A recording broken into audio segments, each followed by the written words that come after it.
السلام علیکم ورحمۃ اللہ وبرکاتہ۔ ایک فیشنیبل لڑکی جنت کے پتے پڑھنے کے بعد جنت کے پتے تھام لیتی ہے۔ ایک لڑکی جو دین سے دور تھی پیر کامل پڑھنے کے بعد اللہ تعالیٰ کے قریب ہو گئی۔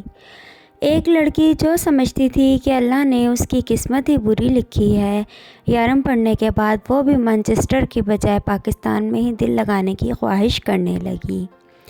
ایک لڑکی جو سال میں کبھی کبھی قرآن مجید پڑھ لیا کرتی تھی، مصحف پڑھنے کے بعد ترجمے کے ساتھ روز پڑھنے لگی ہے۔ ایک لڑکی جو سوچتی تھی کہ چھوٹی نیکی کرنے سے کون سا جنت مل جائے گی، وہ نمل پڑھنے کے بعد لوگوں کو پانی پلاتی ہے تو وہ بھی ثواب کی نیت سے۔